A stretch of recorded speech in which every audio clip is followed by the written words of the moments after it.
Magic Treehouse Book Number 8, Blizzard of the Blue Moon, by Mary Poe Osborne.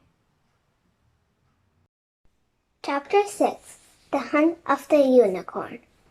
There were 7 tapestries in all. Each was almost as high as the wooden ceiling. Jack read aloud from the sign on the wall under the first one. The Hunt of the Unicorn, tapestry woven in the Netherlands at the end of the 14th. The first tapestry showed hunters and hounds searching for the unicorn. The second showed the unicorn being found. The other tapestry showed the unicorn trying to escape, leaping from a stream, chased by hounds, then captured and slain by the hunter's bears. Only the last tapestry showed the unicorn alive again. He was sitting in a garden of flowers surrounded by a wooden fence. There was a white, blue, and gold collar around his neck, and he was chained to a tree.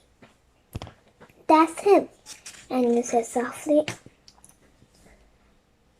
"How can it be him?" said Jack. "It's a picture in the tapestry." "Read Merlin's poem again," said Annie.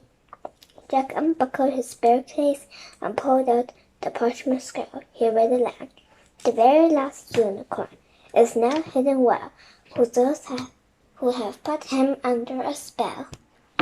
"The unicorn is hidden in the tapestry," said Annie. "The people who wove it must be the ones who put him under a spell." Said Jack. He read on. "For centuries, for decades, from the afternoon and the end of November, before the blue moon." "Stop. Do the math," said Annie. "Right," said Jack. He took out his notebook and pencil. "Okay, 4 centuries is 400, 4 decades is 40, and I'm up, you got 440. Then if we subtract 440 from 1938, you get 1498. "It works," said Annie.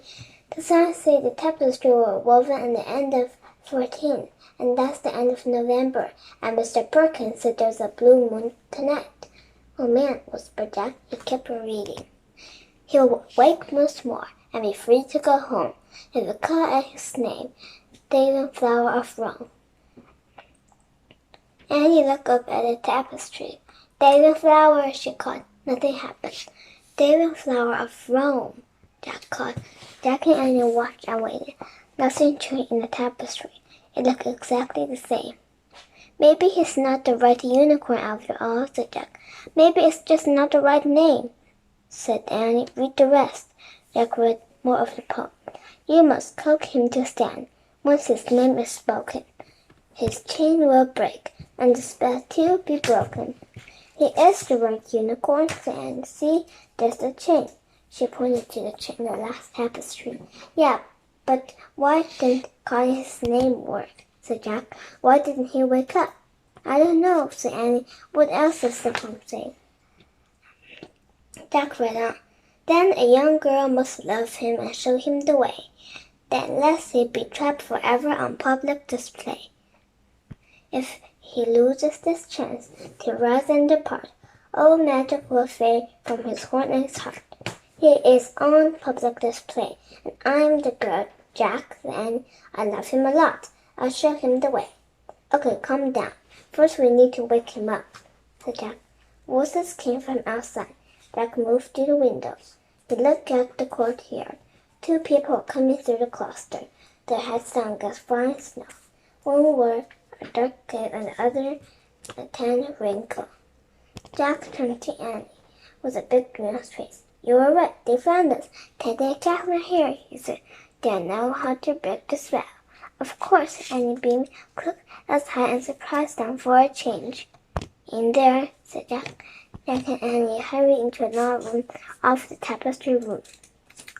They heard the door of the cloister open. They felt a rush of cold air. They heard footsteps. Annie and Jack grinned at each other.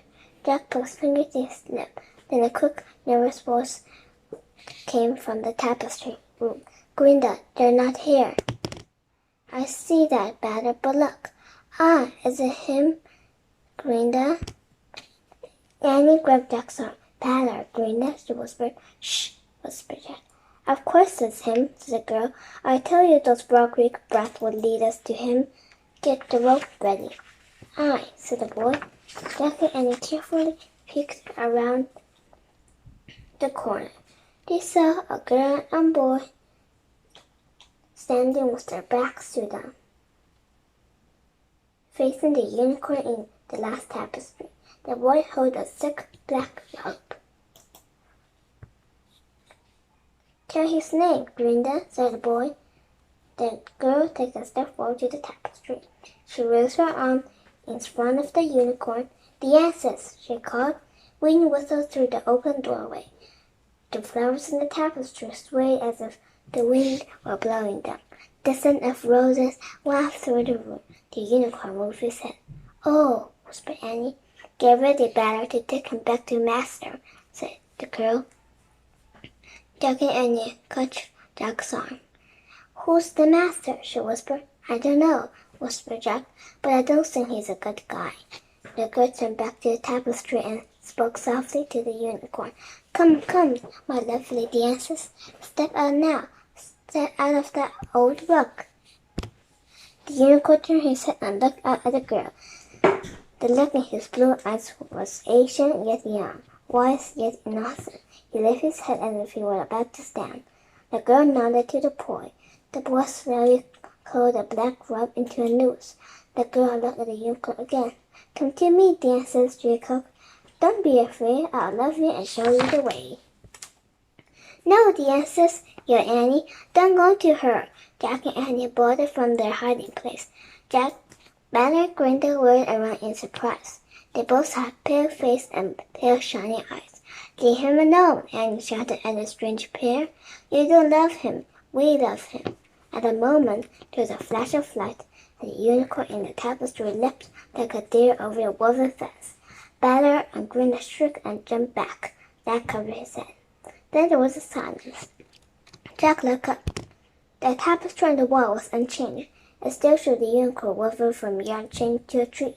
But standing on the floor of the museum was the most beautiful creature Jack had ever seen.